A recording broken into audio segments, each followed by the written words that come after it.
8 taon. 8 taon na ang lumipas pero ang imahe niya, ang amoy ng kanyang buhok, ang tunog ng kanyang halakhak ay nananatiling sariwa sa isipan ni Marco Imperial na parang isang multo na ayaw siyang lisanin. Isang mabilis na tapak sa preno ang nagpatigil sa kanyang mamahaling sasakyan sa gitna ng isang abalang kalye sa Bonifacio Global City. Hindi niya pinansin ang busina ng kotseng nasa likuran niya. Ang lahat ng kanyang atensyon ay nakatuon sa isang babae sa loob ng isang jazz lounge na may pangalang The Blue Note Lounge. Isang babaeng nagpupunas ng mesa. Ang mga mata ni Marco ay nanlalaki. Ang kanyang paghinga ay tila nahinto. Parang may humablot ng hangin mula sa kanyang mga baga. Ang mga kamay niya ay humigpit sa manibela. Ang mga ugat sa kanyang braso ay nagsilitawan. Hindi maaari. Ngunit kilala niya ang bawat kurba ng mukha na iyon, ang paraan ng paggalaw ng kanyang mga balikat. 8 taon, pero walang duda. Si Ara, ang asawa niya.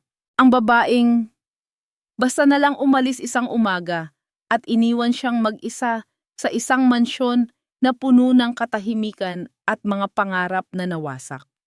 Biglang bumalik sa alaala ni Marco ang araw na iyon. Ang pag-uwi niya sa isang bahay na walang buhay. Ang katahimikan na sumalubong sa kanya sa halip na ang matamis na ngiti ni Ara. Ang tanging naiwan ay isang maikling sulat sa ibabaw ng kanilang kama. Isang sulat na sa sobrang galit at sakit ay winarak niya at itinapon nang hindi man lang tinatapos basahin. Ang galit na iyon ay matagal nang napalitan ng isang malalim at nakakapunong pagsisisi. Itinayo niya ang Vertex Holdings mula sa wala. Naging isa siya sa mga pinakamakapangyarihang CEO sa bansa. Nasa kanya na ang lahat ng kayamanan na pinangarap niya. Pero sa bawat gabi, sa kanyang penthouse na may tanawin ng buong syudad, ang tagumpay ay may lasang abo. Ang lahat ng ito ay walang kwenta dahil wala si Ara. At ngayon, narito siya. Nagpupunas ng mesa sa isang bar. Isang alon ng pinaghalong awa at galit ang bumuhos sa kanyang dibdib. Awa para sa kalagayan na sa tingin niya ay sinapit ni Ara. Galit sa mundo at sa sarili niya dahil hinayaan niyang mangyari ito. Ang babaeng dapat sana ay reyna sa kanyang palasyo, ngayon ay isang ordinaryong empleyado. Pinatay ni Marco ang makina ng sasakyan. Hindi na mahalaga ang meeting niya. Hindi na mahalaga ang kahit ano. Bumaba siya ng kotse at tinahak ang daan papunta sa The Blue Note Lounge. Sa bawat hakbang, tumitibay ang kanyang desisyon. Hindi niya ito palalagpasin. Hindi na ulit. Wawastuhin niya ang pagkakamaling ito. Ibabalik niya ang lahat sa dati. Pagpasok niya sa loob, sumalubong sa kanya ang mahinang tunog ng jazz music at ang amoy ng alak at lumang kahoy. Madilim sa loob, ngunit ang tanging liwanag para sa kanya ay ang figura ni Ara na ngayon ay nasa likod na ng bar. Nag-aayos ng mga baso. Hindi siya napansin ni Ara. Lumapit si Marco. Ang bawat yabag niya ay mabigat. Huminto siya sa harap mismo ng bar. Doon lang nag-angat ng tingin si Ara. Ang pagtatagpo ng kanilang mga mata ay parang pagsabog ng isang bomba sa katahimikan. Nakita ni Marco ang gulat sa mga mata ni Ara, na mabilis na napalitan ng isang bagay na mas malamig, mas matigas. Isang pader na tila itinayo sa loob ng 8 taon. Marco, bulong ni Ara. Ang pangalan niya ay parang lason sa dila nito. Hindi nagsalita si Marco. Sa halip, dinukot niya ang kanyang checkbook mula sa mamahaling coat niya. Kumuha siya ng pluma. Ang tunog ng pagkaskas ng dulo nito sa papel ay ang tanging maririnig sa pagitan nila.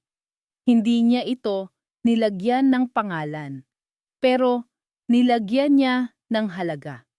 Isang halaga na kayang bumili ng 10 ganitong klasing bar. Inilapag niya ang tseke sa ibabaw ng bar.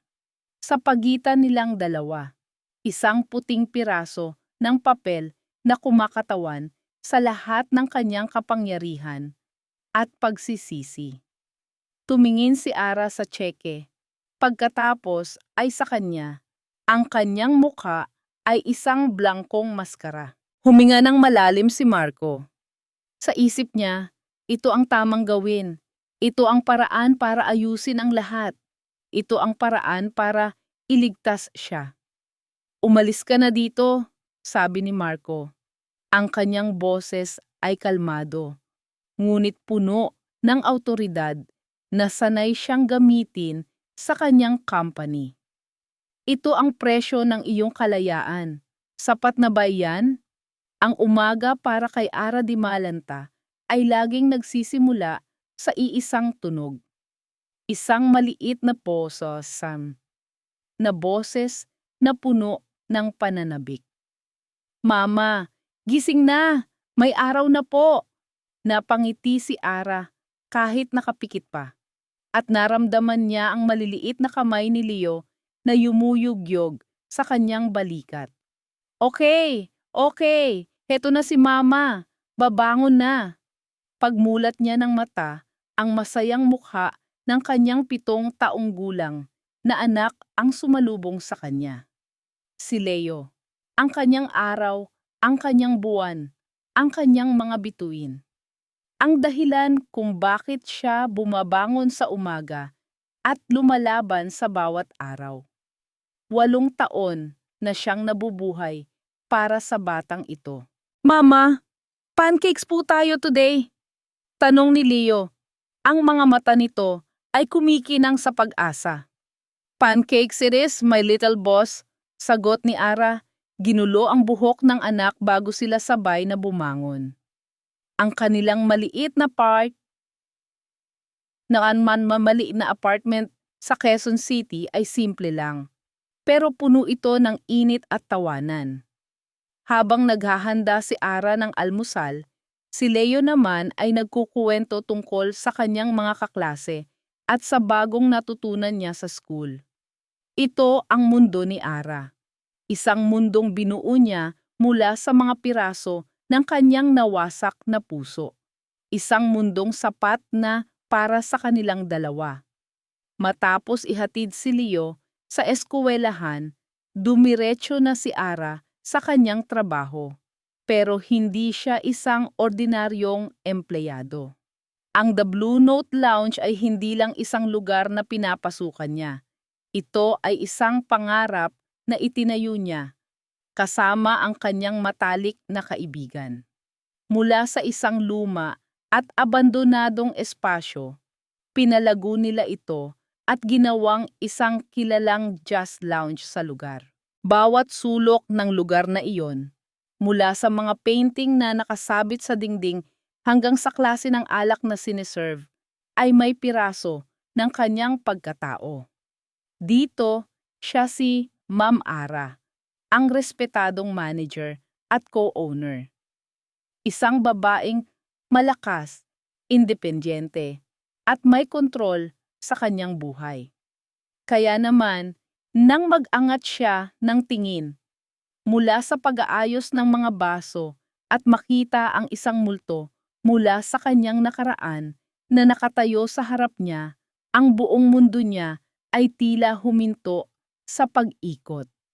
Marco, 8 taon, pero parang kahapon lang nang huli niyang makita ang mukhang iyon.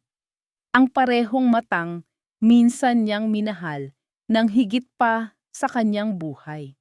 Ang parehong lalaking sumira sa kanya sa paraang hindi na kailanman maaayos. Naramdaman ni Ara ang pag-akyat ng init sa kanyang pisngi, ang biglang panlalamig ng kanyang mga kamay. Anong ginagawa niya dito? Paano siya natunton? Ang lahat ng pader na itinayo niya sa paligid ng kanyang puso sa loob ng 8 taon ay tila nagsimulang gumuho. Pero bago pa man siya makapagsalita, bago pa man niya maisatinig ang milyon-milyong tanong sa kanyang isipan, dinukot ni Marco ang kanyang checkbook. Napigil ni Ara ang kanyang paghinga.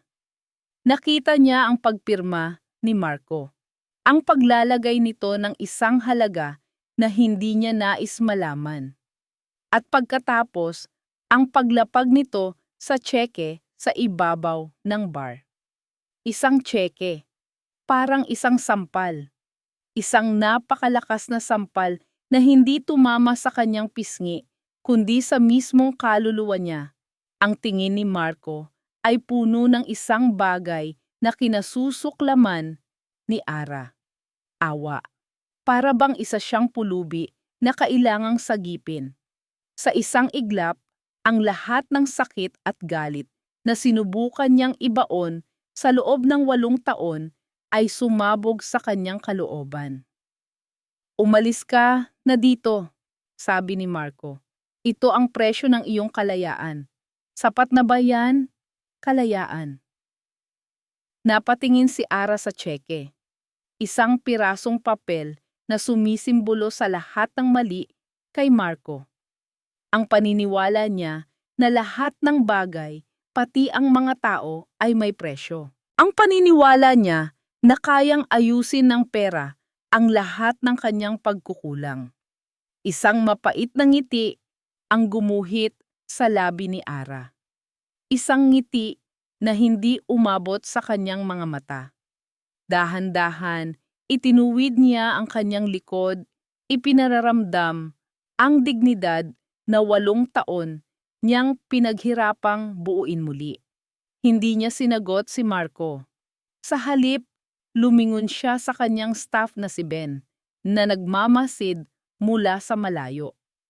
Ben, tawag ni Ara. Ang boses niya ay kalmado, ngunit may talim na parang yelo. Yes, Ma'am Ara. Pakitawag ang security. Utos niya. Ang kanyang mga mata ay hindi inaalis sa pagkakatitig kay Marco, na ngayon ay halatang naguguluhan sa kanyang reaksyon. Ang mukha ni Marco ay nagbago mula sa pagiging mayabang tungo sa pagkalito. Pero hindi pa tapos si Ara. Huminga siya ng malalim at sa harap ng lalaking minsan niyang pinangakuan ng habang buhay, sinabi niya ang mga salitang magpapaguho ng mundo nito. Security, palayasin niyo ang ginoong ito. Hindi namin kailangan ng gulo dito. Huminto siya sandali. Hinayaan ang mga salita na bumaon. Pagkatapos, idinagdag niya ang huling patak ng lason. Ang katotohanang sasampal pabalik sa mukha ni Marco. At isa pa, sir, sabi niya. Ang paggamit sa salitang sir ay puno ng pang-uuyam. Ako ang may-ari ng lugar na ito. Ang paglabas ni Marco sa The Blue Note Lounge ay isa sa mga pinakahiya na sandali sa kanyang buhay. Ang mga tingin ng 2 security guard na magalang pero matatag na naghatid sa kanya palabas ay mas matalas pa sa anumang kutsilyo. Siya, si Marco Imperial, ang CEO ng Vertex Holdings, ang lalaking kayang magpatumba ng mga kumpanya sa isang tawag lang, ay pinalabas na parang isang ordinaryong lasing na nanggugulo. Pagpasok niya sa kanyang kotse, isinara niya ang pinto ng may puwersa. Ang katahimikan sa loob ng sasakyan ay nakakabingi. Huminga siya ng malalim, pero ang hangin ay tila ninakaw mula sa kanyang baga. Ako ang may-ari ng lugar na ito. Ang mga salita ni Ara ay umaling-aungaw sa kanyang isipan, paulit-ulit na parang isang sirang plaka. May-ari, paano? Ang Ara na kilala niya ay isang simpleng babae na kontento na sa pag-aalaga ng kanilang tahanan. Ang Ara na iniwan siya ay, sa isip niya, walang kakayahang magtayo ng isang negosyong tulad nito. Mali siya. Sa loob ng 8 taon, habang abala siya sa pagpapayaman at pagbuo ng kanyang imperyo, si Ara ay nagtayo rin ng sarili niyang kaharian. Maliit man ito kumpara sa Vertex Holdings, pero ito ay sa kanya. At sa isang iglap, gumuho ang buong narrative na binuo niya sa kanyang isipan. Ang narrative na si Ara ay isang kaawa-awang biktima na kailangan niyang iligtas. Biglang nag-ring ang kanyang cellphone. Ang pangalan ni Isabel Reyes ay lumabas sa screen. Ang kanyang fiancé. Sandali siyang nag-alinlangan bago sagutin. "Hello," sabi niya. Sinubukang gawing normal ang kanyang boses. "Darling, where are you? Kanina pa tapos ang board meeting. I was worried."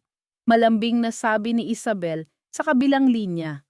May bahid ng pag-aalala sa boses nito, pero mayroon ding talas na laging nandoon. "Something came up.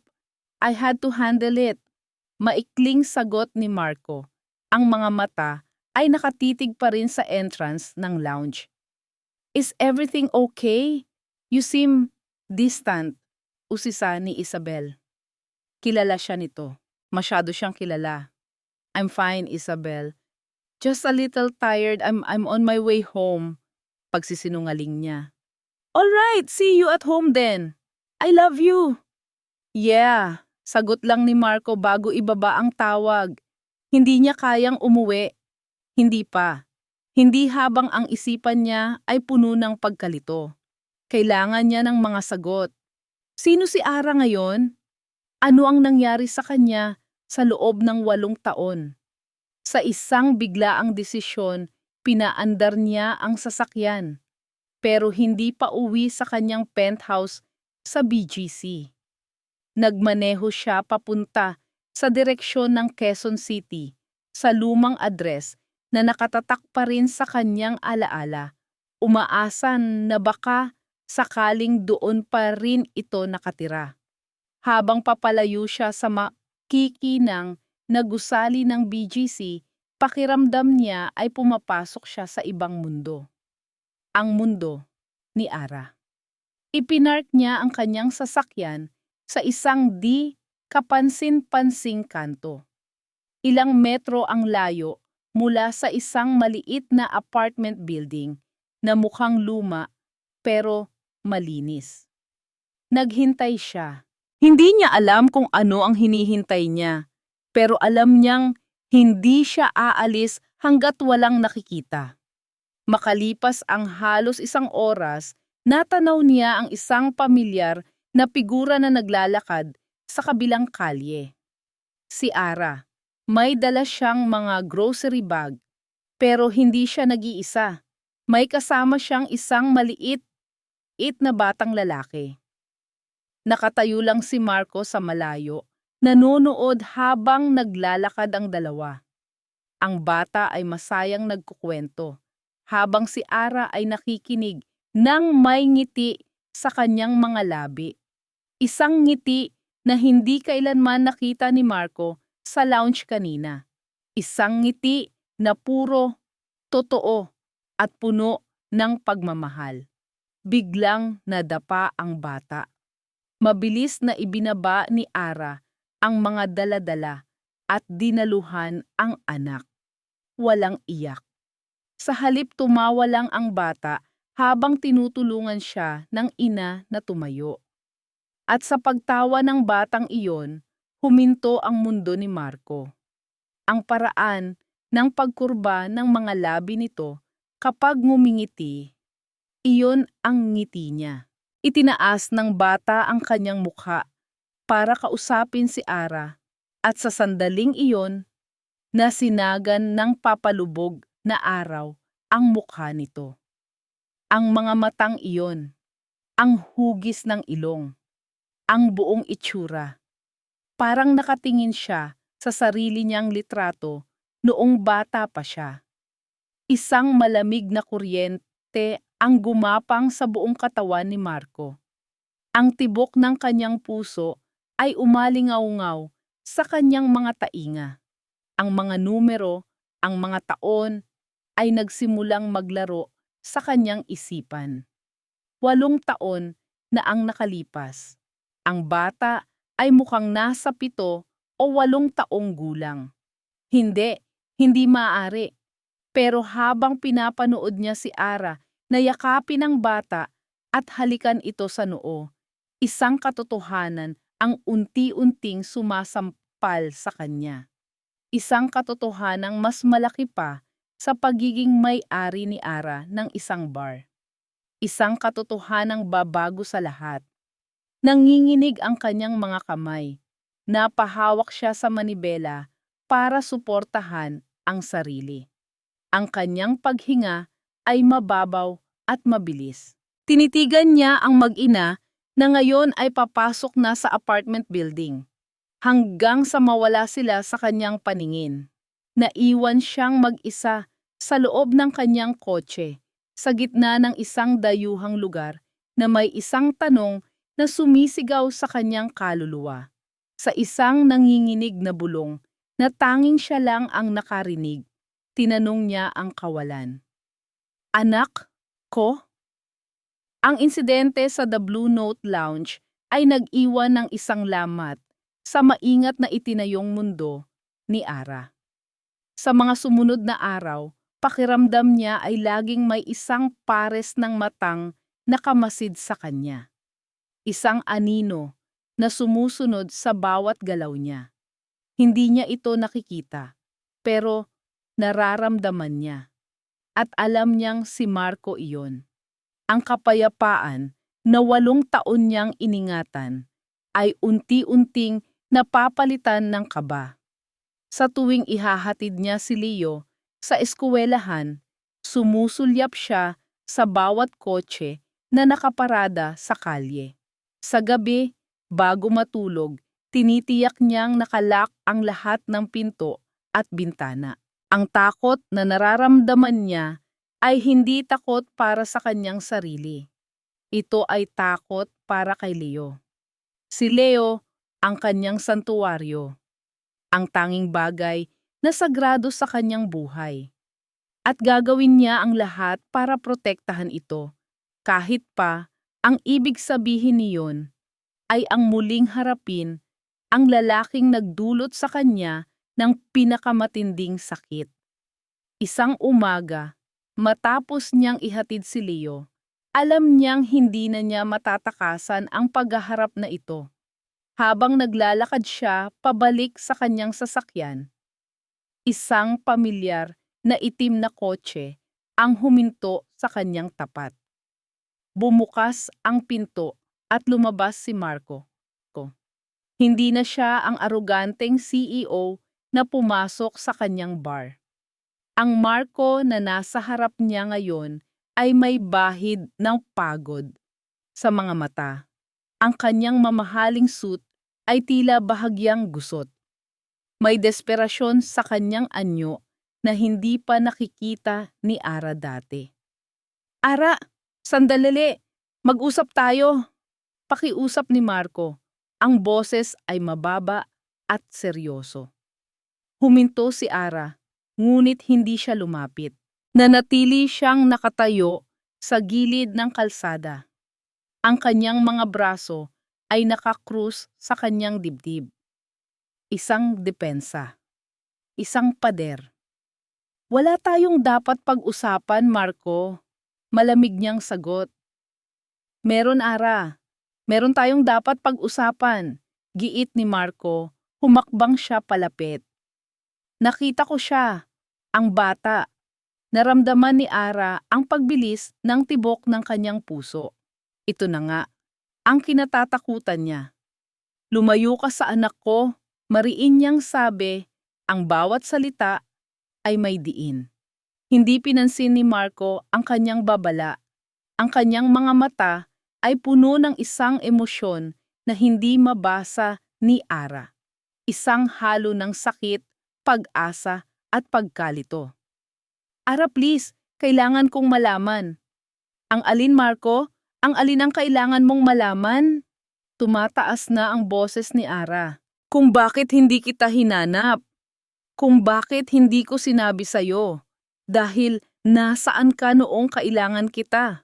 Nasaan ka noong mag-isa akong lumalaban? Ang mga alaala ng gabing iyon, ang takot, ang pag-iisa, ang sakit, ay bumalik na parang isang alon at naramdaman niyang malulunod siya. Ang lahat ng emosyon na pinilit niyang kalimutan ay biglang bumalik. Ara, hindi mo alam kung gaano kahirap ang pinagdaanan ko. 8 taon, Marco. 8 taon na itinayo kong mag-isa ang buhay namin ni Leo. 8 taon na siniguro kong hindi niya mararamdaman na may kulang sa kanya.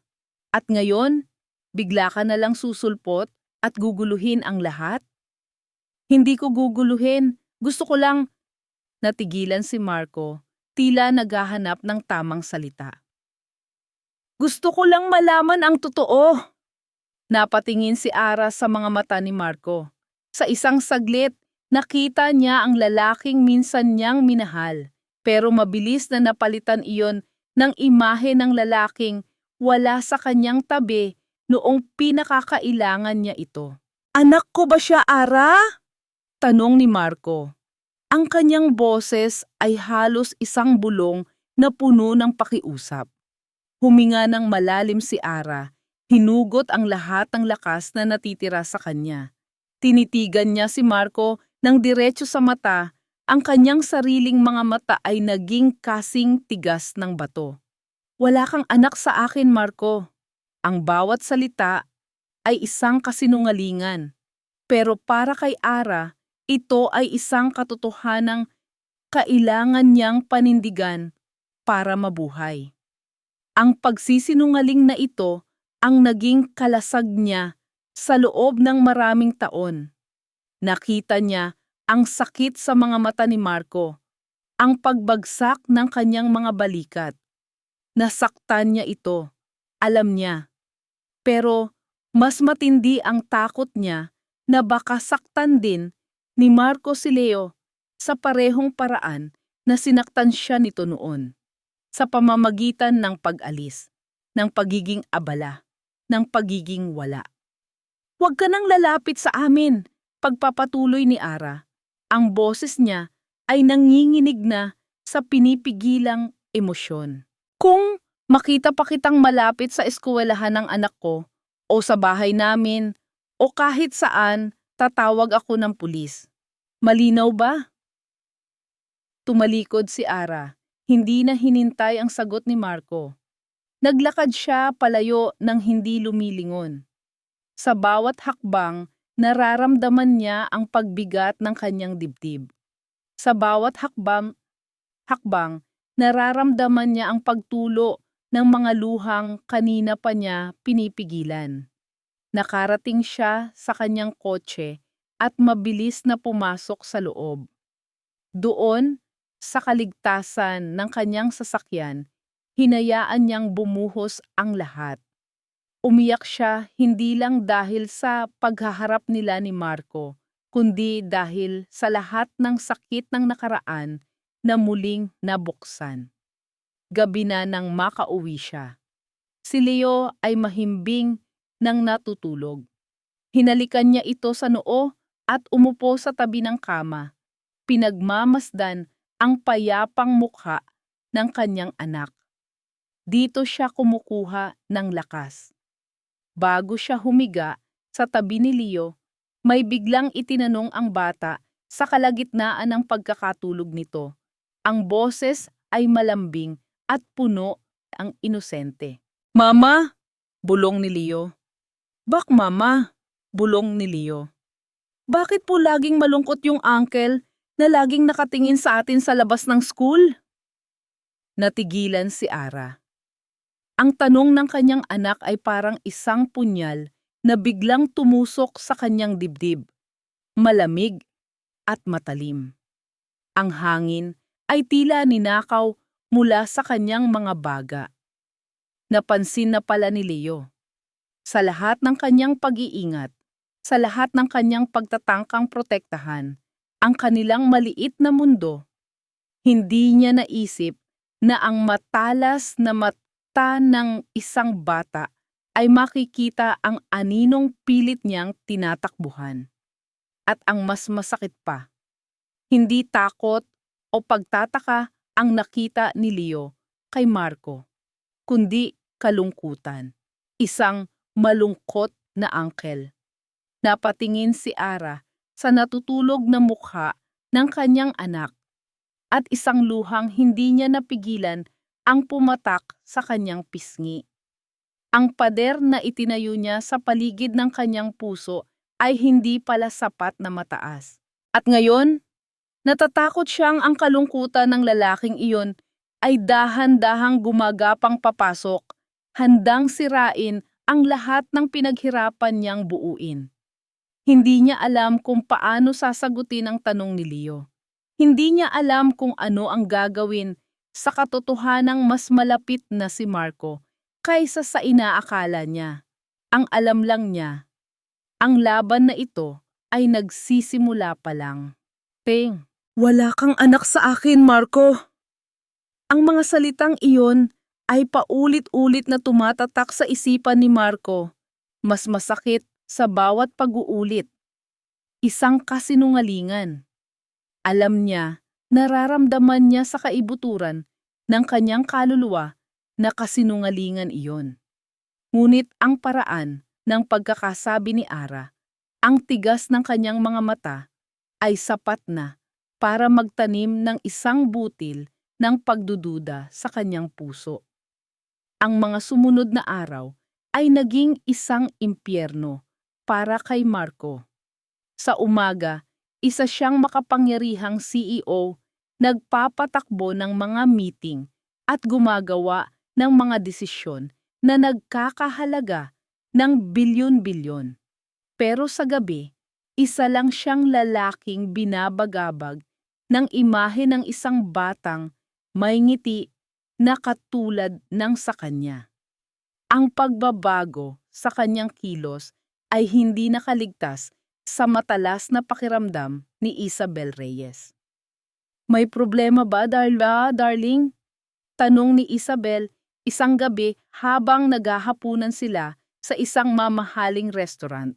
Nakasuot ito ng isang eleganteng itim na bestida. Ang diamanteng hikaw ay kumikinang sa bawat paggalaw niya. Siya ay ang perpektong partner para sa isang lalaking tulad ni Marco. Maganda, matalino, at ambisyosa. Marami lang iniisip sa company. Sagot ni Marco. Ang tingin ay nasa labas ng bintana, sa mga ilaw ng syudad. Hindi naniwala si Isabel. Marco, kilala kita. Hindi ito tungkol sa trabaho. Ever since that day, you missed the board meeting, you've been absent. Palaging lumilipad ang isip mo. Ano ba talaga ang nangyari? Huminga ng malalim si Marco. Ayaw-abe niyang idamay si Isabel dito, pero kailangan niyang maglabas ng kahit kaunting bigat sa kanyang dibdib. Nakita ko siya, mahinang sabi ni Marco. Natigilan si Isabel, ang hawak na kubyertos ay bahagyang nanginginig. Hindi niya kailangang itanong kung sino ang tinutukoy ni Marco. Mayroon lang isang siya na may kakayahang guluhin ng ganito ang mundo ng lalaking nasa harap niya. Si Ara? Tumango si Marco.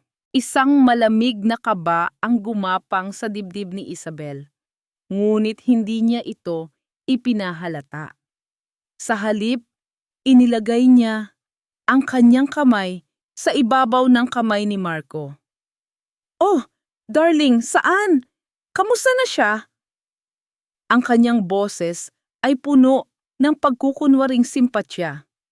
"She owns a bar now," sabi ni Marco, at ikinuwento niya ang nangyari. Maliban sa isang mahalagang detalye, ang tungkol sa bata. Habang nakikinig si Isabel, isang plano ang unti-unting nabubuo sa kanyang isipan. Ang pagbabalik ni Ara ay isang banta, isang malaking banta sa perpektong kinabukasan na matagal na niyang binuo kasama si Marco. Hindi niya hahayaang masira iyon ng isang multo mula sa nakaraan. "I see," sabi ni Isabel matapos magkwento si Marco. Ang kanyang mga daliri ay marahang humahaplos sa kamay nito. "Be careful, Marco. Baka bumalik lang siya dahil nalaman niyang successful ka na. People can be desperate." Hindi kumibo si Marco.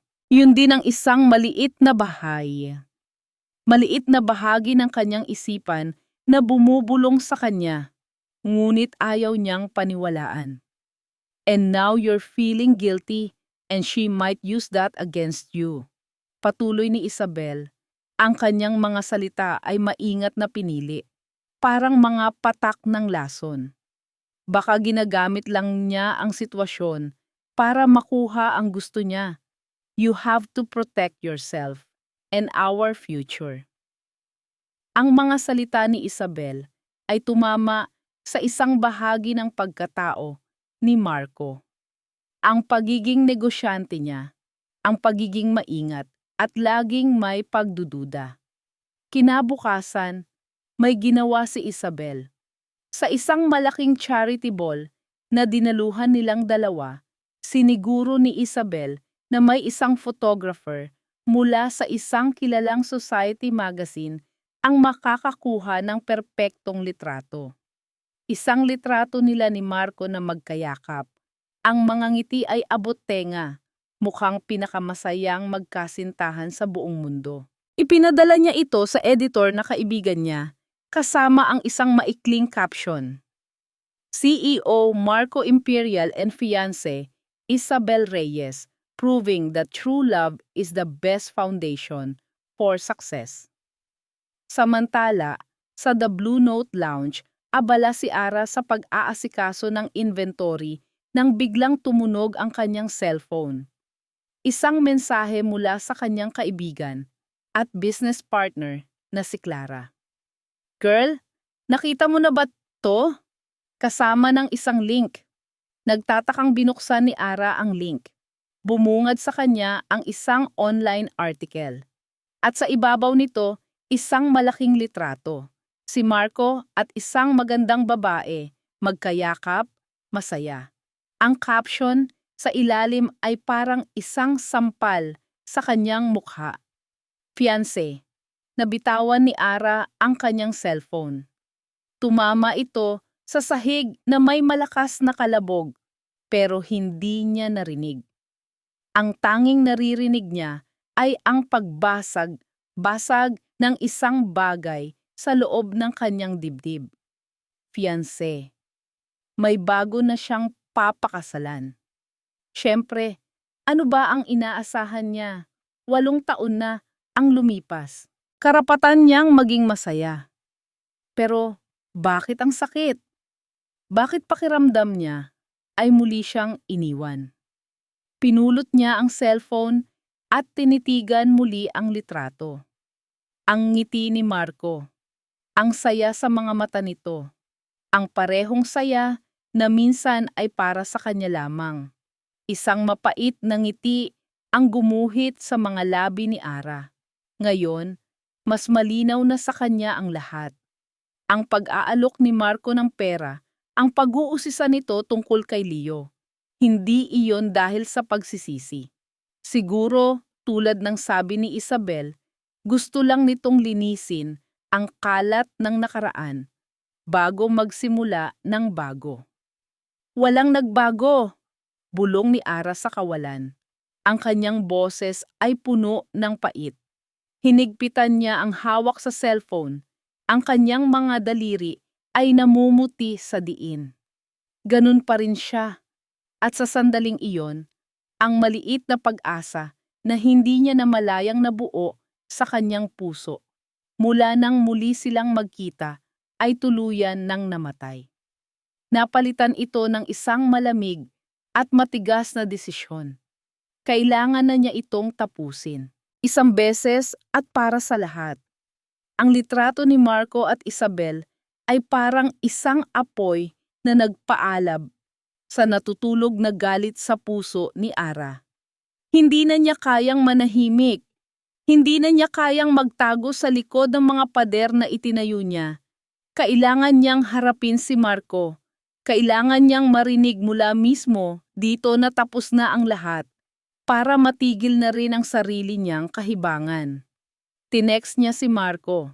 3 salita lang. Mag-usap tayo. Ngayon na. Nagbigay siya ng address ng isang maliit at tahimik na coffee shop. Isang lugar na neutral. Walang alaala. Walang multo ng kanilang nakaraan. Pagdating ni Ara, nandoon na si Marco, naghihintay sa isang mesa sa pinakasulok ng lugar. Nang makita siya nito, mabilis itong tumayo. May pag-asa sa mga mata nito, isang bagay na lalong nagpagalit kay Ara. Umupo si Ara nang hindi man lang ito binati. Inilapag niya ang kanyang cellphone sa mesa. Ang screen ay nakaharap kay Marco. Nagpapakita ng litrato nito kasama si Isabel. "Congratulations!" sabi ni Ara. Ang boses niya ay walang emosyon, ngunit ang bawat salita ay may bigat. "Mukhang masaya ka." Tumingin si Marco sa litrato, pagkatapos ay kay Ara. Nakita niya ang sakit at galit sa mga mata nito. "Ara, it's not what you think. It's just a photo from a charity event. A photo with your fiancé." Pagtatama ni Ara. "Hindi ko alam na kailangan mong itago sa akin. Akala ko ba gusto mong malaman ang totoo? Bakit hindi mo sinimulan sa sarili mo?" "Hindi ko ito tinatago." Depensa ni Marco. Ang boses niya ay nagsisimula na ring tumaas. "Hindi ko lang naisip na mahalaga pa sa'yo." Isang mapait na tawa ang kumawala sa lalamunan ni Ara. "Mahalaga? Siyempre hindi na mahalaga sa akin ang buhay mo, Marco. Ang mahalaga sa akin ay ang pananahimik namin ni Leo. Pero paano kami matatahimik kung pabalik-balik ka? Nagpapaawa, nagtatanong tungkol sa isang nakaraan na ikaw mismo ang sumira habang nagpaplano ka na pala ng kinabukasan mo kasama ng iba." "Hindi ganoon, Ara. Gusto kong ayusin ang mga bagay-bagay," giit ni Marco. Ang mga salita ni Isabel ay bumabalik sa kanya. Baka ginagamit lang niya ang bata laban sa'yo. Ang pagdududa na pilit niyang nilalabanan ay nagsimula ng kumalat na parang lason. "Ayusin? Paano, Marco? Sa pamamagitan ng tseke, sa pamamagitan ng pag-aakalang kaya mong bilhin ang lahat." Tumayo si Ara. Ang kanyang mga kamay ay nakakuyom sa magkabilang gilid. "Tapusin na natin to. Lumayo ka na sa amin. Magpakasal ka na. Magiging masaya ka. Kalimutan mo nang nagkaroon ka ng isang Ara at isang Leo sa buhay mo." Ang pangalan ng bata na binigkas niya sa galit ay tumama kay Marco. Ang lahat ng kanyang pagtitimpi ay nawala. "Bakit ba ang pait-pait mo, Ara? Ganun na ba kalaki ang galit mo sa akin? Dahil lang ba hindi ako naging perpektong asawa? Dahil mas inuna ko ang trabaho? Oo, nagkamali ako. Inaamin ko. Pero 8 taon na, Ara. Hindi ba sapat na parusa na yon?" Ang mga salita ni Marco ay ang huling patak. Ang pag-aakala niya na ang problema lang ay ang kanyang pagiging abala sa trabaho, ang kababawan ng kanyang pag-unawa sa sakit na idinulot niya. Iyon ang sumira sa huling piraso ng kontrol ni Ara. Napuno ng luha ang kanyang mga mata, ngunit hindi ito luha ng kalungkutan. Ito ay luha ng matinding galit at sakit na naipon sa loob ng 8 taon. Hindi mo alam ang sinasabi mo, sigaw niya. Hindi na alintana na ang ilang customer na napatingin sa kanila. Ang kanyang boses ay basag at nanginginig sa tindi ng emosyon. Hindi mo alam! Hinawakan ni Marco ang braso niya. Then tell me, ipaintindi mo sa akin. Marahas na iwinaksi ni Ara ang kamay nito. Tinitigan niya si Marco. Ang kanyang mga mata ay nag-aapoy sa isang sakit na hindi kayang unawain ng lalaking nasa harap niya. Hindi mo alam ang sinasabi mo, ulit niya. Ang bawat salita ay parang isang sumpa. Dahil noong gabing yon, hindi lang ang pagsasama natin ang sinira mo. Naramdaman niyang bumibigay na siya. Ang sakit ay napakatindi, halos hindi niya na kayang huminga. May mas nawala sa akin, Marco. Isang bagay na hinding-hindi mo na maibabalik. Sa huling mga salitang iyon, tumalikod si Ara at nagmadaling lumabas ng coffee shop. Iniwan niya si Marco na nakatayo, nakatulala. Ang kanyang mukha ay isang maskara ng lubos na pagkalito at pagkabigla. Higit sa isang pagkawasak. Ang mga salitang iyon ay nanatili sa hangin. Isang misteryong magpapabago sa lahat ng bagay na akala ni Marco ay alam niya. Naiwan si Marco sa gitna ng coffee shop. Ang mga salita ni Ara ay parang isang matalim na bububog na tumarak sa kanyang isipan at ayaw bumitaw. May mas nawala sa akin, Marco. Isang bagay na hinding-hindi mo na maibabalik. Ano? Anong ibig niyang sabihin? Umalis siya sa coffee shop na parang isang taong naglalakad habang natutulog. Ang ingay ng syudad ay hindi niya naririnig. Ang mga taong naglalakad sa paligid niya ay parang mga anino lang. Ang tanging malinaw sa kanya ay ang mukha ni Ara. Puno ng sakit, galit, at isang kalungkutan na ngayon niya lang napagtanto ay mas malalim pa kaysa sa inaakala niya. Nagmaneho siya ng walang patutunguhan. Ang kanyang isipan ay isang magulong pelikula, pabalik-balik sa mga huling buwan ng kanilang pagsasama. Masaya sila noon, hindi ba? Oo, abala siya sa pagsisimula ng kanyang kumpanya. Madalas siyang umuuwi ng gabi na. Maraming dinner date silang hindi natuloy. Pero mahal niya si Ara. Akala niya sapat na iyon. Akala niya naiintindihan ni Ara na lahat ng iyon ay para sa kanilang kinabukasan. Pero may kulang. May isang piraso ng puzzle na hindi niya makita. Noong gabing yon, aling gabi? Ang huling gabi bago siya umalis, sinubukan niyang alalahanin ang gabing iyon. Isa itong ordinaryong gabi para sa kanya. Galing siya sa isang mahalagang meeting kung saan isinara niya ang isang malaking deal. Umuwi siya ng pasado, hating gabi. Dala ang magandang balita. Pero pagdating niya, madilim at tahimik ang bahay. Natutulog na si Ara. Kinabukasan, paggising niya, wala na ito at may isang sulat. Biglang nanlaki ang mga mata ni Marco. Ang sulat, isang puting sobre sa ibabaw ng unan ni Ara. Naaalala niya ang paghawak dito, ang bigat nito sa kanyang kamay. Naaalala niya ang pagbukas nito, ang pagbasa sa unang linya. Marco, patawad, hindi na niya tinuloy. Ang galit at pagkabigla sa biglaang pag-iwan sa kanya ay umapaw. Para sa kanya noon, ang sulat ay isang koleksyon lamang ng mga paninisi at dahilan. Isang makasariling paalam. Sa sobrang sakit ng kanyang naramdaman, winarak niya ang papel. Nilamukos ito sa kanyang palad hanggang sa maging isang maliit at gusot na bola.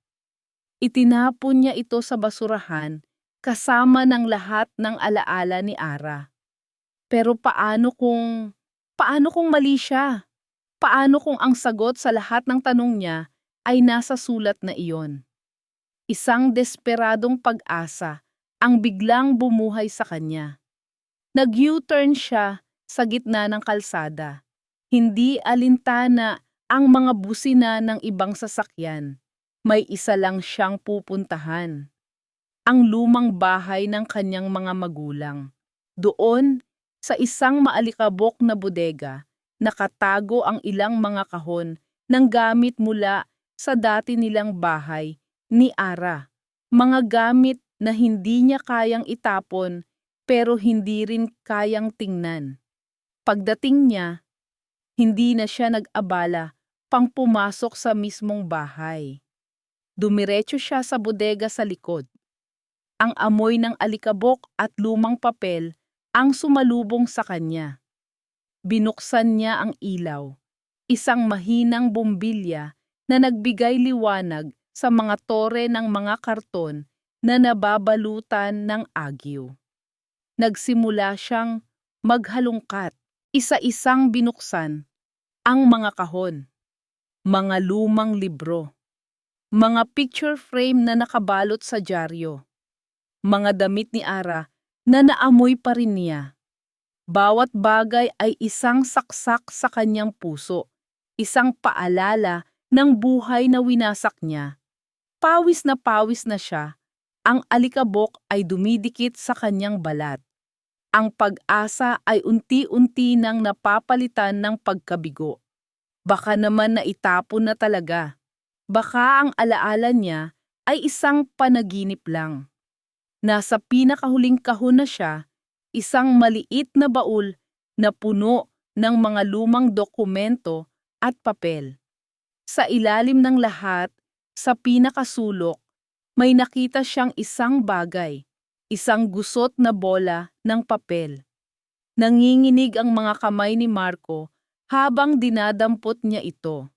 Dahan-dahan, parang isang napakasilang bagay, binuklat niya ito. Ang papel ay luma na at naninilaw. May mga bahaging halos mapunit na, pero ang sulat kamay ni Ara, kahit bahagyang nabura na ng panahon, ay malinaw pa rin. Humigpit ang kapit niya sa papel. Ang kanyang puso ay kumakabog ng napakabilis, na parang gustong kumawala sa kanyang dibdib. Nandito ang sagot. Handa man siya o hindi, malalaman na niya ang katotohanan. Umupo siya sa sahig, sa gitna ng alikabok at mga anino ng nakaraan. Huminga siya ng malalim. At sinimulan niyang basahin ang sulat na 8 taon niyang itinapon at kinalimutan. Ang bawat salita sa sulat ay parang isang piraso ng salamin na dahan-dahang tumutusok sa puso ni Marco. Ang hangin sa loob ng bodega ay tila kumapal, at ang bawat paghinga niya ay naging mabigat. Marco, patawad, iyon ang simula. Ang parehong linya na nagtulak sa kanya 8 taon na ang nakalipas na itapon ang katotohanan. Patawad kung sa sulat ko lang ito sasabihin. Patawad kung hindi ko na kayang harapin ka. Masyadong masakit, masyadong mabigat. Hindi ko na kaya. May sorpresa sana ako sa'yo. Noong 1 buwan, nalaman kong buntis ako. Pero hindi lang iyon ang sorpresa, Marco. Kambal daw sila. Isang lalaki at isang babae. Ang ating munting pamilya, magiging 4 na tayo. Naisip ko agad ang mga pangalan nila. Si Leo, para maging kasing tapang ng leon. At si Luna, dahil siya ang magiging buwan sa madilim nating gabi. Napahinto Sa pagbabasa, si Marco. Kambal, kambal. Si Leo ay may kakambal. Ang kanyang mga kamay ay nagsimulang manginig. Ang papel ay tila naging napakabigat. Pinilit niyang ipagpatuloy ang pagbabasa. Ang kanyang mga mata ay nanlalabo na dahil sa mga luhang nagsisimula ng mamuo. Noong gabing iyon, ang gabi kung kailan isinara mo ang pinakamalaking deal ng buhay mo, masaya ako para sa'yo. Alam ko kung gaano kahalaga iyon. Pero habang naghihintay ako sa'yo, biglang nilagnat ng napakataas si Luna. Nasa sinapupunan ko pa lang sila Marco, pero nagkaroon ng komplikasyon. Sabi ng doktor, cord accident. Isang bagay na hindi inaasahan. Isang bagay na walang may kasalanan.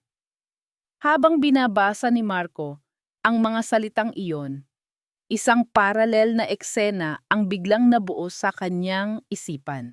Ang kanyang sarili, 8 taon na ang nakalipas, nakatayo sa isang boardroom. Nagtatawanan, nag-iinuman ng champagne, nagdiriwang. Itinaas niya ang kanyang kopita para sa isang tagumpay, habang sa kabilang dako ng syudad, tinawagan kita Marco, paulit-ulit. Pero hindi mo sinasagot ang cellphone mo. Ang sabi ng sekretary mo, nasa isang mahalagang celebration dinner ka raw at hindi pwedeng istorbohin. Nag-iisa ako Marco, nag-iisa akong pumunta sa ospital. Nag-iisa akong narinig ang pinakamasakit na balita sa buong buhay ko. Nag-flashback sa isipan ni Marco ang kanyang cellphone na naka-silent mode sa ibabaw ng mesa. Ang mga missed call na hindi niya pinansin sa pag-aakalang mga ordinaryong tawag lang iyon.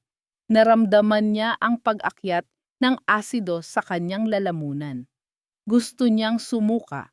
Pinilit niyang tapusin ang sulat. Ang bawat salita ay isang dagok sa kanyang kaluluwa. Nawala siya, Marco. Nawala ang ating Luna bago pa man natin siya nahawakan. Nailigtas si Leo, pero si Luna, hindi na. Umuwi ako sa bahay natin kinabukasan. Dala ang isang puso na basag na basag. At doon, sa katahimikan ng ating kwarto, napagtanto ko ang isang bagay. Hindi ko kayang manatili. Hindi ko kayang manatili sa isang bahay na puno ng pangarap para sa isang pamilyang hindi na kailanman mabubuo. Hindi ko kayang tingnan ka at hindi maalala na noong pinakakailangan kita, wala ka. Aalis ako. Dadalhin ko si Leo. Itataguyod ko siyang mag-isa. Ito na lang ang natitira sa akin. Patawarin mo ako, pero mas kailangan kong patawarin ang sarili ko. At para magawa ko iyon, kailangan kong lumayo. Nabitawan ni Marco ang sulat. Ang papel ay marahang lumapag sa maalikabok na sahig. Luna, Luna. Isang pangalan na hindi niya alam na umiral. Isang anak na nawala sa kanya nang hindi man lang niya nalaman. Ang lahat ng galit niya kay Ara sa loob ng 8 taon. Ang pag-aakala niya na iniwan siya nito dahil sa pera o sa kawalan niya ng oras, lahat ng iyon ay gumuho at napalitan ng isang napakatinding sakit at pagsisisi. Hindi siya iniwan ni Ara dahil sa ambisyon niya. Iniwan siya ni Ara dahil sa kanyang pagkawala. Ang kanyang pisikal at emosyonal na pagkawala sa pinakamasakit na sandali ng kanilang buhay. Ang bigat ng katotohanang iyon ay dumagan sa kanya. Hindi niya kaya. Napasubsob siya sa kanyang mga palad at doon, sa gitna ng mga anino ng kanilang nakaraan, humagulgol si Marco Imperial. Hindi ito ang iyak ng isang makapangyarihang sa CEO na nawalan ng isang deal. Ito ang iyak ng isang ama na alamang Nawalan siya ng anak. Ito ang iyak ng isang asawa na sa wakas ay naintindihan ang lalim ng sakit na idinulot niya. Ang kanyang mga hikbi ay umalingaw-ngaw sa loob ng tahimik na bodega, isang tunog ng isang taong tuluyan at ganap na nawasak.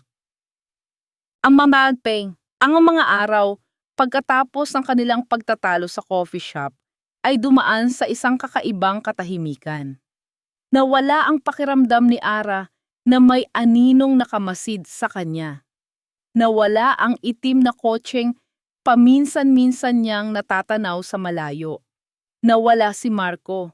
Sa isang banda, dapat ay makahinga na siya ng maluwag. Ito naman ang gusto niya, hindi ba? Ang bumalik sa dati, ang kanilang tahimik na buhay ni Leo. Ngunit sa halip na kapayapaan, isang hindi maipaliwanag na kabog ang nararamdaman niya sa kanyang dibdib. Ang biglaang katahimikan ay mas nakakabahala kaysa sa presensya ni Marco. Linggo ng umaga. May isang ritual si Ara na hindi niya kailanman pinalampas sa loob ng halos 8 taon. Ito ang kanyang sikreto, ang kanyang paraan para manatiling buo. Huminto siya sa isang maliit na flower shop at bumili ng isang tangkay ng puting krisantemo. Simple lang, laging iisa. Nagmaneho siya papunta sa isang tahimik at hindi gaanong kilalang sementeryo sa labas ng syudad. Isang lugar na payapa, napapaligiran ng malalaking puno ng akasya. Dito, malayo sa ingay at gulo ng kanyang buhay, nakakahanap siya ng ilang sandali ng katahimikan. Ipinark niya ang kotse at naglakad sa isang maliit na damuhan. Ang kanyang mga hakbang ay pamilyar na sa daanang iyon.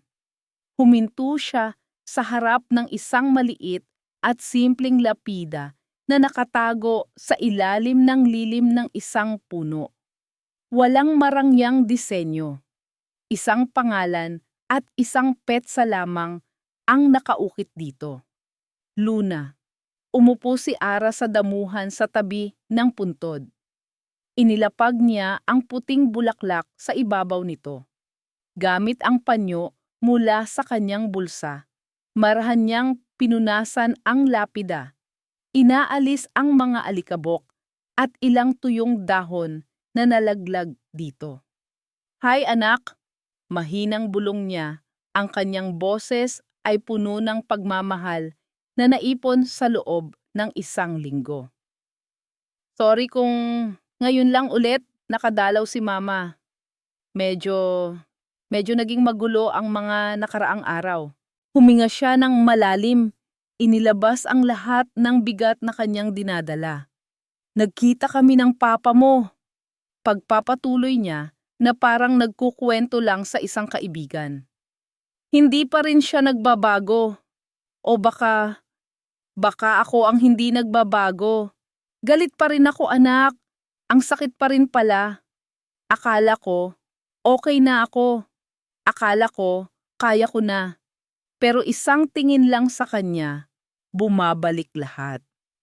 Isang butil ng luha ang pumatak mula sa kanyang mata. Mabilis niya itong pinunasan. "Pero, alam mo ba, nakita niya si Leo, ang kapatid mo. Kamukhang kamukha niya ang papa niyo.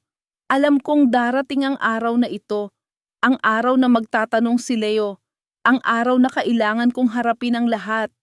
Natatakot ako, Luna. Natatakot ako para sa kapatid mo." Niyakap niya ang kanyang mga tuhod at ipinatong ang kanyang baba dito. Tumingin siya sa kalangitan. "Bigyan mo naman ng sign si Mama. O, tama pa ba itong ginagawa ko? Ang ilayo si Leo sa kanya? Ang itago ang lahat? Masyado na akong pagod, anak. Pagod na pagod na."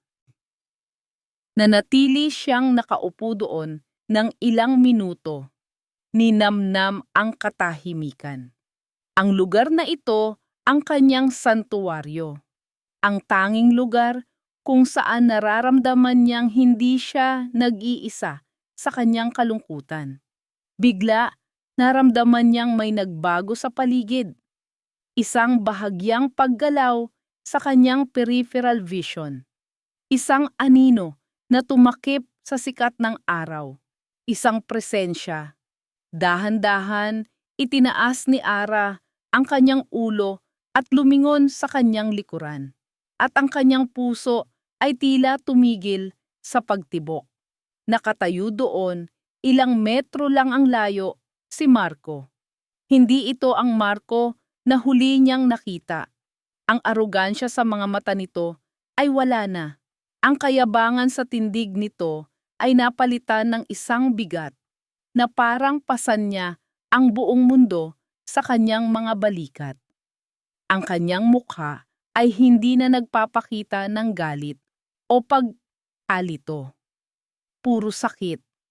Isang salamin ng sakit na nakikita ni Ara sa sarili niya tuwing tumitingin siya sa salamin. Ang mga mata ni Marco ay hindi nakatingin sa kanya. Nakatitig ito sa maliit na lapida sa kanyang harapan. Sa pangalang nakaukit dito, sa pangalan ng kanilang anak, natagpuan niya sila. Hindi, natagpuan niya siya. Sa sandaling iyon, alam ni Ara na tapos na ang pagtatago. Ang katotohanang 8 taon niyang itinago sa ilalim ng kanyang puso ay nahukay na. At ngayon, sa tabi ng puntod ng kanilang nawalang anak na kailangan na nilang harapin ang multo na sumira sa kanilang dalawa. Ang katahimikan sa pagitan nila ay mas mabigat kaysa sa kahit anong sigaw o akusasyon. Tanging ang marahang pagaspas ng mga dahon na tinatangay ng hangin ang maririnig. Si Ara ay nanatiling nakaupo sa damuhan, hindi makagalaw, na parang isang estatwa. Si Marco naman ay nanatiling nakatayo. Ang kanyang mga mata ay hindi inaalis sa lapida. Dahan-dahan, humakbang si Marco. Bawat hakbang ay tila isang napakalaking pagsubok na parang ang lupa sa ilalim ng kanyang mga paa ay gawa sa babasaging salamin. Huminto siya sa tabi mismo ng puntod sa tapat ni Ara. Hindi siya tumingin kay Ara. Ang kanyang buong atensyon ay nakatuon sa malamig na bato sa kanyang harapan. Dahan-dahan, yumuko siya at lumuhod sa damuhan. Ang kanyang mamahaling pantalon ay nabasa ng hamog, ngunit wala siyang pakialam. Nanginginig ang kanyang kamay nang iangat niya ito para hawakan ang lapida. Ang kanyang mga daliri ay marahang dumampi sa mga nakaukit na letra ng pangalang hindi man lang niya nabigkas kahit minsan. LUNA. Isang tunog ang kumawala sa kanyang lalamunan. Isang tunog ng pinaghalong sakit, pagsisisi at pagkasira. Napayuko siya, ang kanyang noo ay halos sumayad na sa puntod. Patawad, bulong niya, ang kanyang boses ay basag at garalgal. Patawad, Ara. Hindi kumibo si Ara. Pinanood niya lang ang lalaking minsan ay tiningala niya dahil sa lakas at kapangyarihan nito, na ngayon ay nakaluhod at wasak sa kanyang harapan. Ang galit na namuo sa kanyang puso sa loob ng 8 taon ay unti-unting natutunaw, napapalitan ng isang pamilyar na pighati. Hindi ko alam, pagpapatuloy ni Marco.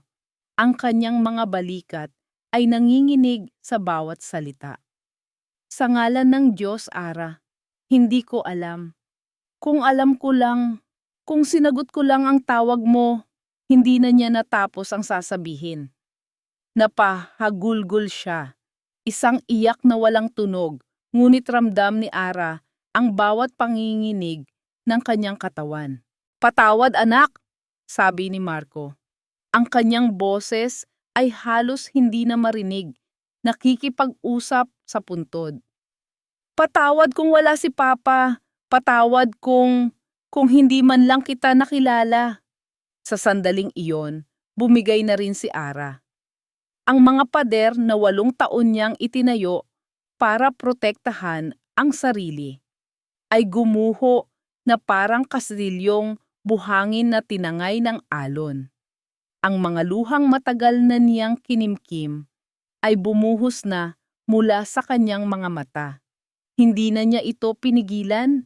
Hinayaan niyang dumaloy ang lahat ng sakit. Umiyak siya para sa kanyang anak na hindi niya nayakap ng matagal.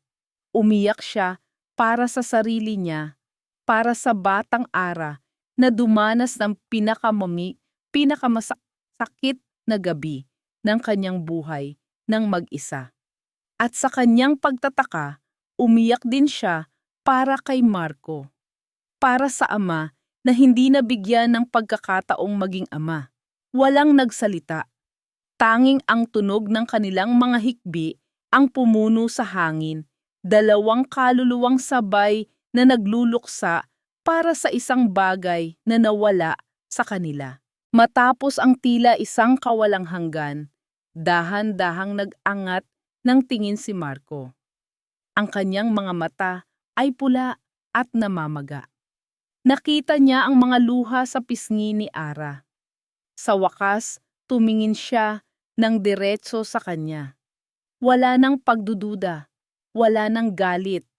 Tanging isang malalim na pag-unawa ang nasa mga mata nila.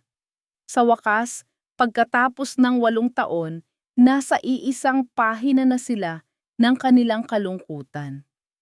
Sana, basag ang boses ni Marco. Sana nandoon ako, Ara. Sana kasama mo ako. Sana ako ang yumakap sa'yo. Sana hindi mo pinagdaanan yun ng mag-isa. Ang mga salitang iyon lang pala ang kailangan niyang marinig sa loob ng 8 taon. Hindi ang mga paliwanag, hindi ang mga pangako, kundi ang pag-amin sa kanyang pagkawala. Hindi sumagot si Ara, hindi na kailangan. Sa isang kilos na hindi niya pinag-isipan, sa isang kilos na tila may sariling isip, iniabot ni Marco ang kanyang kamay. Hindi para hawakan ang braso ni Ara, kundi para buksan ang kanyang palad, isang imbitasyon, isang pakiusap. Tinitigan ni Ara ang kamay na iyon. Ang parehong kamay na minsan na niyang hinawakan habang nangangarap sila. Ang parehong kamay na hinintay niyang hahawak sa kanya sa gabing iyon pero hindi dumating. Nag-alinlangan siya. Isang bahagi ng kanyang pagkatao, ang bahaging nasaktan at natuto ng mag-isa ay sumisigaw na huwag, na tumayo at umalis. Ngunit may isa pang bahagi. Ang bahaging nakakita sa pagkasira ng lalaking nasa harap niya. Ang bahaging pagod ng magdala ng bigat ng mag-isa. Dahan-dahan na parang isang galaw na matagal niyang kinalimutan. Iniangat ni Ara ang sarili niyang kamay. Nanginginig, ipinatong niya ito sa palad ni Marco. Ang init ng balat nito sa kanyang balat ay nagpadala ng isang kuryenteng gumapang sa buong katawan niya. Isang pamilyar na pakiramdam na matagal na niyang kinalimutan. Mariing hinawakan ni Marco ang kanyang kamay, na parang ito ang tanging bagay na pumipigil sa kanya na tuluyang gumuho. Ang kanilang mga daliri ay nagsalikop. Isang pag-iisang nabuo hindi sa gitna ng saya, kundi sa gitna ng pinagsasaluhang pighati. Hindi niya binawi ang kanyang kamay. Sa tabi ng puntod ng kanilang anak, sa ilalim ng lilim ng puno ng akasya. Nanatili silang magkahawak kamay. 2 taong sinira ng nakaraan na sa wakas ay nagsisimulang hanapin ang daan para buuin. Hindi ang kanilang nasirang pagsasama, kundi ang kanilang mga basag na puso. Ang araw na iyon sa sementeryo ay nag-iwan ng isang malalim na pagbabago. Walang mga pangakong binitiwan. Walang mga salitang mahal kita na binigkas. Ngunit may isang bagay na mas mahalaga pa roon, isang pag-unawa, isang pintong marahang bumukas sa pagitan ng 2 mundong matagal nang nagkahiwalay. Hindi na sinubukan ni Marco na suhulan si Ara ng pera o mga materyal na bagay. Natutunan niya sa pinakamasakit na paraan na ang kanyang pagkukulang ay hindi mapupunan ng kahit anong halaga. Ang kailangan ni Ara, ang kailangan ng kanilang pamilya ay isang bagay na hindi nabibili. Oras at presensya. Kaya't sinimulan niya sa maliliit na bagay. Isang hapon, habang pauwi si Ara, galing sa The Blue Note, natanaw niya si Marco sa di kalayuan, nakatayo sa labas ng gate ng eskwelahan ni Leo. Hindi ito lumalapit. Nakatayo lang ito roon, pinapanood ang mga batang naglalaro ng soccer sa field. Nakita niya ang lungkot at pananabik sa mga mata nito habang sinusundan ng tingin ang isang maliit na batang lalaki na abala sa pagsipa ng bola, si Leo. Hindi siya nilapitan ni Ara. Hinayaan niya lang ito at kinabukasan nandoon ulit si Marco. At sa susunod na araw, isang hapon paglabas ni Leo ng classroom, tumakbo ito palapit kay Ara. Mama, yung malungkot na uncle, nandoon po ulit. Nakangiti na po siya sa akin kanina. Naramdaman ni Ara ang isang kirot sa kanyang puso. Ang mga unang hakbang ay mahirap, puno ng alinlangan. Minsan, sinusubukan ni Marco na kausapin si Leo. Hi champ, galing mo sa laro kanina. Isang simpleng papuri na sinasagot lang ni Leo ng isang nahihiyang ngiti bago magtago sa likod ni Ara. Hindi ito pinilit ni Marco. Naghintay siya. Ipinakita niya na hindi siya aalis. Samantala, kailangan din niyang harapin ang isa pang bahagi ng kanyang buhay. Anong ibig mong sabihin na we need to talk? Tanong ni Isabel, ang kanyang boses ay may bahid ng iritasyon. Nakaupo sila sa sala ng penthouse ni Marco, ang parehong lugar kung saan binuo nila ang kanilang mga pangarap. Inilapag ni Marco ang isang maliit na kahon sa ibabaw ng lamesa. Ang kahon ng engagement ring. Isabel, I'm sorry, panimula ni Marco. Ang kanyang boses ay kalmado ngunit pinal. Hindi ko na pwedeng ituloy to. Dahil ba sa kanya? Malamig na tanong ni Isabel. Ang kanyang mga mata ay nanlilisik. Dahil sa babaeng iyon? Marco, ginagamit ka lang niya. Ngayon na bumalik siya, sisirain niya ang lahat ng pinaghirapan natin. Wala kang alam sa pinagdaanan niya, Isabel, sagot ni Marco. Wala kang alam sa mga pagkukulang ko. May kailangan akong ayusin. Isang pagkakamaling mas malaki pa sa karir ko, mas malaki pa sa ating dalawa. So itatapon mo na lang ang lahat para sa kanya? Para sa isang nakaraan? Tumingin si Marco sa mga mata ni Isabel. Hindi para sa kanya, para sa anak ko. Ang pag-amin na iyon ang nagpatahimik kay Isabel. Walang na siyang maisagot. Isang gabi, habang tinutulungan ni Ara si Leo sa kanyang homework, May kumatok sa kanilang pinto. Nag-alinlangan si Ara, ngunit nang sumilip siya, nakita niya si Marco. Binuksan niya ang pinto. Anong kailangan mo? Gusto ko sanang, gusto ko sanang humingi ng permiso sa'yo, sabi ni Marco. Ang kanyang boses ay maba at puno ng respeto. Gusto kong ikwento kay Leo ang tungkol sa kapatid niya, tungkol kay Luna. Pero gusto kong gawin yon, kasama ka. Kung papayag ka. Natigilan si Ara. Sa loob ng 8 taon, ang kwento ni Luna ay isang sikretong pasan-pasan niya ng mag-isa. Ang ideya na ibahagi ito sa iba, lalo na kay Marco, ay nakakatakot. Ngunit nang makita niya ang sinseridad sa mga mata nito, isang bahagi niya ang nagsabing ito na ang tamang panahon. Tumango siya. Kinabukasan, umupo silang 3 sa sala ng maliit na apartment ni Ara. Si Leo ay nasa gitna. Nagsimula si Ara, sinundan ni Marco. Sa isang paraan na simple at magaan, ikinuwento nila kay Leo na mayroon siyang kapatid na babae, isang kakambal. Nasaan po siya? Tanong ni Leo. Ang kanyang mga mata ay puno ng pagtataka. Tumingin si Marco kay Ara at pagkatapos ay sa kanilang anak. Ang ate Luna mo, isa na siyang bituin sa langit, malambing na sabi ni Marco.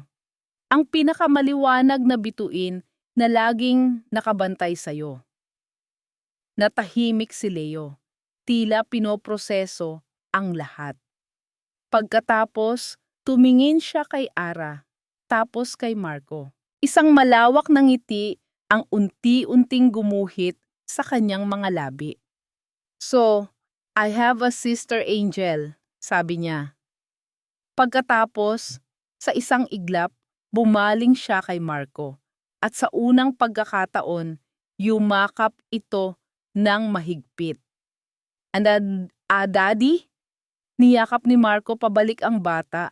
Ang kanyang mga mata ay napuno ng luha. Naramdaman niya ang maliliit na braso ni Leo sa kanyang leeg. Isang yakap na 8 taon niyang hinintay. Mula sa kanyang kinauupuan, pinanood ni Ara ang eksena. Isang ngiti ang nabuo sa kanyang labi. Isang ngiting may halong lungkot para sa nakaraan.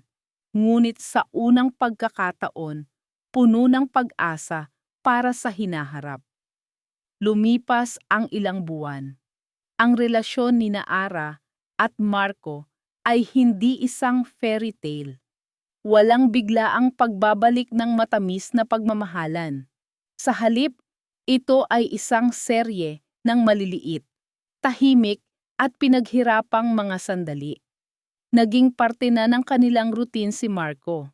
Sa umaga, sabay nilang ihahatid si Leo sa eskwelahan. Hindi sila magka-holding hands. Naglalakad lang sila sa magkabilang gilid ni Leo, na masayang nasa gitna, hawak ang mga kamay nilang dalawa. Para sa bata, sapat na iyon. Naging pamilyar na rin si Marco sa The Blue Note Lounge, pero hindi bilang isang aruganteng CEO, kundi bilang isang ama na matiyagang naghihintay sa isang sulok hanggang matapos ang shift ni Ara para lang masigurong ligtas itong makakauwi. Ang pinakamahalagang araw ay dumating, ang ika-8 kaarawan ni Leo at Luna. Walang malaking handaan. Sa halip, nagpunta silang 3 sa sementeryo sa umaga. Nagdala sila ng 2 bulaklak, isang puti para kay Luna, at isang asul, ang paboritong kulay ni Leo. Magkatabi silang umupo sa damuhan at ikinuwento ni Leo sa puntod ng kanyang kapatid ang lahat ng nangyari sa kanyang eskwelahan. Pinanood lang sila ni Ara at Marco. Ang kanilang mga balikat ay bahagyang magkadikit. isang tahimik na pagbabahagi ng isang sandaling dapat sana ay ginawa na nila 8 taon na ang nakalipas. Pagkatapos sa hapon, sa maliit na apartment ni Ara, may isang maliit na cake na may 8 kandila. "Make a wish, birthday boy," masayang sabi ni Ara. Pumikit si Leo ng mariin. Pagkatapos sa isang malakas na hininga, hinipan niya ang lahat ng kandila. "Anong wish mo, anak?" tanong ni Ara. Ngumiti si Leo. "Secret po, baka hindi magkatotoo." Pero pagkatapos ay lumingon ito kay Marco at kumindat. Pagkatapos ng munting salo-salo, nagpunta sila sa parke. Habang masayang naglalaro si Leo sa slide, naupo sina Ara at Marco sa isang bench sa ilalim ng isang puno. Matagal silang hindi nagsalita, pinapanood lang ang kanilang anak. "Masaya siya," basag ni Marco sa katahimikan. "Oo," sagot ni Ara, isang maliit na ngiti ang nasa kanyang mga labi. "Masaya siya." Huminga ng malalim si Marco, tila nag-iipon ng lakas ng loob. Tumingin siya kay Ara, hindi sa mga mata nito, kundi sa kanyang mga kamay na magkapatong sa kanyang kandungan. "Hindi ko hihilingin na bumalik ka sa akin, Ara." Panimula niya, ang kanyang boses ay sinsero at walang bahid ng pagmamayabang. "Alam kong masyadong malaki ang pinsalang nagawa ko at alam kong hindi iyon mabubura ng ilang buwan lang." Nag-angat ng tingin si Ara, nakikinig. "Ang hihilingin ko lang," pagpapatuloy ni Marco, "ay ang pagkakataong patunayan araw-araw na nandito na ako. Nandito na ako para sa'yo at para kay Leo. Hindi na ako alis, hindi na ako mawawala." Hindi sumagot si Ara. Tumingin lang siya sa malayo, sa kanyang anak na ngayon ay nasa swing, tinutulak ng hangin. Nakita niya ang purong saya sa mukha ni Leo. Isang sayang ngayon ay kumpleto na. Nang magdidilim na, oras na para umuwi. Naglakad silang tatlo pabalik sa sasakyan ni Marco. Gaya ng dati, pinagbuksan sila ni Marco ng pinto. Pumasok si Leo sa likod. Ngunit bago pumasok si Ara sa passenger seat, huminto siya. Lumingon siya kay Marco na isasara na sana ang pinto. Sa unang pagkakataon, sa loob ng napakatagal na panahon, tinitigan niya si Marco ng diretso sa mata. Nakita niya ang lalaking minahal niya, ang lalaking sumira sa kanya, at ang lalaking dahan-dahang sinusubukang buuin hindi lang ang kanilang pamilya, kundi pati na rin ang sarili nito. Ang pag-asa, takot, at pagmamahal ay magkahalong gumuhit sa mukha ni Marco habang naghihintay ito sa kanyang sasabihin. Isang maliit, halos hindi kapansin-pansing ngiti ang sumilay sa mga labi ni Ara. Isang ngiting hindi na mapait, hindi na pilit. Isang ngiting totoo. "Marco," sabi niya, ang kanyang boses ay mahinahon at malinaw sa gitna ng papalubog na araw. "Umuwi na tayo." Hindi niya sinabing, "Iuwi mo na kami." Hindi niya sinabing, "Umuwi na ako." Ang sinabi niya ay tayo. Isang salita. Ngunit sa salitang iyon, narinig ni Marco ang lahat. Ang pagpapatawad, ang pagtanggap, at ang isang maliit, nanginginig ngunit napakatatag na pangako ng isang bagong simula. Tumango si Marco. Ang kanyang mga mata ay biglang nag-init dahil sa mga luhang hindi niya inaasahan. Isang ngiti ang gumanti sa ngiti ni Ara. Isang ngiting puno ng pasasalamat at ng isang kaligayahang mas matimbang pa kaysa sa lahat ng tagumpay na nakamit niya sa kanyang buhay. Sumakay si Ara sa kotse. Isinara ni Marco ang pinto, umikot, at naupo sa driver's seat. Habang pinaaandar niya ang sasakyan, sumulyap siya sa rearview mirror. Nakita niya si Leo na nakangiti sa likod at sa tabi niya si Ara na nakatingin sa labas ng bintana, pinapanood ang pagdaan ng mga ilaw ng syudad. Hindi ito ang pagtatapos ng kanilang kwento ng sakit. Ito ang simula ng kanilang kwento ng paghilom. Isang paghilom na hindi perpekto, ngunit totoo. Dahil ang tunay na pag-ibig ay hindi tungkol sa hindi pagkakamali. Ito ay tungkol sa pagbabalik, pag-aayos, at pagpiling manatili kahit gaano pa kahirap. At sa gabing iyon, habang tinatahak nila ang daan pauwi, alam nilang tatlo na sa wakas, pagkatapos ng isang napakatagal na paglalakbay sa dilim, sila ay tunay na umuuwi na. At dito nagtatapos ang kwento ni Ara at Marco. Mula sa kaibuturan ng aking puso, maraming salamat sa inyong walang sawang pagsubaybay at pagsama sa bawat kabanata ng kanilang paglalakbay. Ang pagsulat sa kwento ni Ara at Marco ay isang paglalakbay din para sa akin. Isang paglalakbay na puno ng matitinding emosyon, mula sa pait ng nakaraan hanggang sa tamis ng pagpapatawad. Sana ay nag-iwan ito sa inyo ng isang mahalagang aral, na ang tunay na pag-ibig ay hindi nasusukat sa kawalan ng pagkakamali, kundi sa tapang na huminging ng tawad at sa lakas na magbigay ng pangalawang pagkakataon. Na ang pamilya ay hindi laging perpekto, pero ito ay laging nagkakahalaga ng bawat pagsubok.